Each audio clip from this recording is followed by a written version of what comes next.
Model Horse Tack School. My name is Carrie, and today we're going to do the girth for the harness saddle, okay? So the harness saddle is done. I need to edge coat it. That's about it, just to get rid of the hairy stuff. But now it's time to do the girth.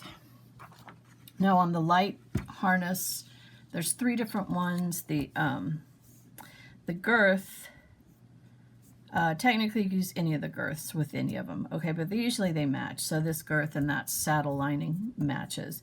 This girth and this saddle lining, it's a little bit, you know, curvier, but they match. Same thing on your collared. Here's your carriage sport breeds. You know, again, the girth and the saddle, they match. And then for the heavy, the draft heavy harness, again, the saddle pad and the girth, they match. Okay. And if you wanted to switch it up, nobody's going to stop you. Okay, so this is our girth piece. All right, all cut out. So I'm going to be using 3 30-seconds leather lace. And then I got the buckle. So the first thing I would do is going to measure the length of the girth. And then I would actually do that twice. This is in case you decide to reduce the pattern, right? If you reduce the pattern and I tell you 3 inches, you're not going to know, you know, because I don't even know if that's 3 inches. But if you reduce the pattern, it's still going to be the length of the girth, okay? I'm going to do one that's just a little bit past the length of the girth, just a little bit. Just enough maybe for a fold over so your buckle is kind of, so you don't stack buckles. You want the buckle to be a little bit, the second buckle to be a little bit past it so they're not interfering with each other. All right, and then I need a piece, because I need to skive these. I haven't skived yet.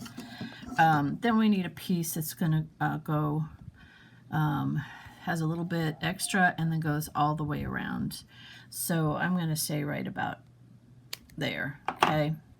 So if you see that, it's just a little bit beyond on both sides, and it wraps all the way around. So give me a second to skive those. Okay, you're going to need a little bit extra leather lace that's skived for keepers as well. First step is we're going to put a buckle on each end of these pieces here. And that's your 2 longer pieces. One of these attaches the girth and the other attaches the shaft holders or the trace holders. So that's why you need 2 of these. Maybe I'll just jump forward.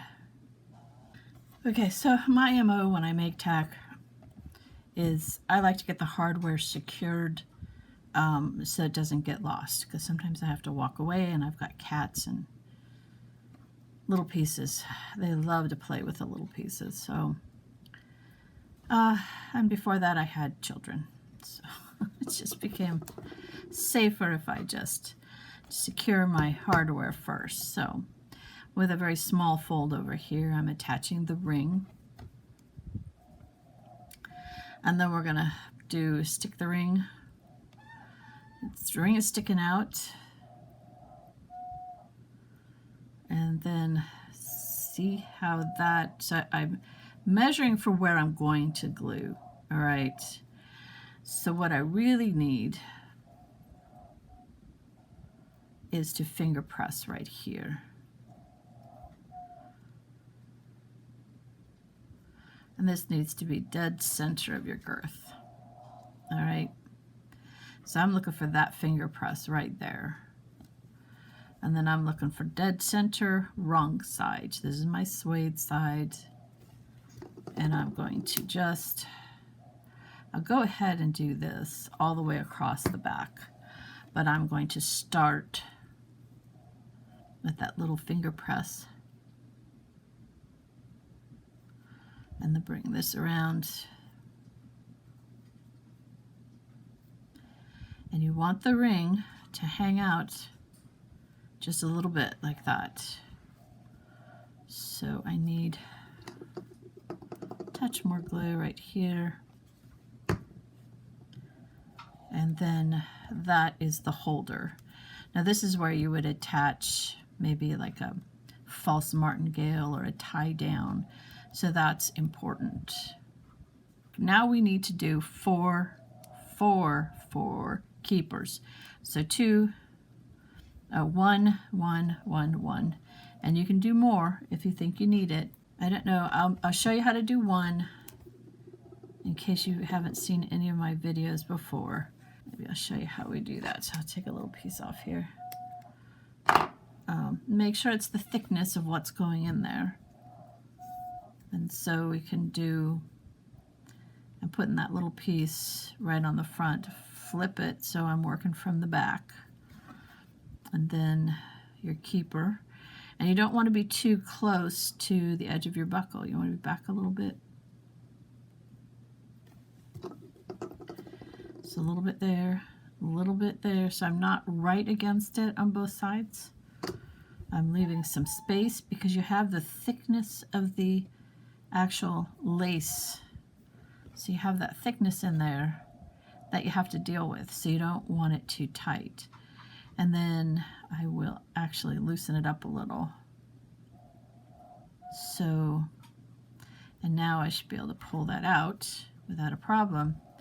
And my keeper is going to be big enough to be able to accommodate that. Now we're going to take the shorter one and tuck that in here. And we're going to glue it just in the center. Otherwise it's such a pain because they move all over the place. So it turned out to be a little shorter than I wanted, but we have it in there. I'm going to find center by folding it half, finger press, so I know where center is. And then I can put a little, just a little bit.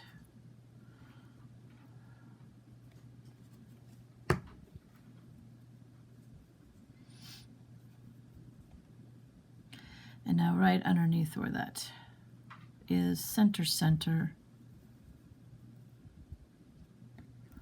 And really, if you want to, you could glue probably up to right about there, if you think that will help you, because sometimes having so many straps running around is a problem. Then this one should be free floating, but again, it can make it hard to symmetrically adjust it. So I would do the same thing. You could have it just hang loose in there if you want, but I'm going to go ahead and just kind of tack it in place to make it a little easier, especially on the first harness, the first setup, when you're trying to make sure everything's equal. All right, so the longer one is in front. You can see what I mean. You don't really want buckle buildup. When we're dealing in a third dimension, we have to really worry about that third dimension. And so having these stacked on top of each other can be an issue. So that's why I say push it back just a little bit. Okay, now as far as girthing or whatever, so there's your saddle. That's probably 2, yeah. So I used regular lace here, and it's too big. Yeah, this is really just a sample. I'm not really going to use it for any project. Just trying to show you guys how it's made. But the piece down here on your saddle goes on the back strap on the girth. Okay, and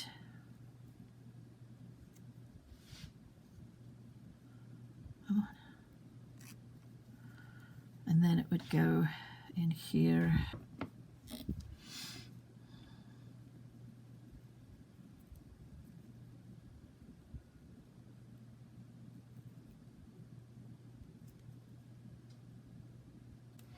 All right, so, and usually, depending upon the belly of the horse, it should touch. If you find you're dealing with a model that has less belly, you can trim from here, all right? Or you can overlap, but I would just trim so that they're touching. Okay, so then this for your keep your shaft loops, that goes into the longer girth strap.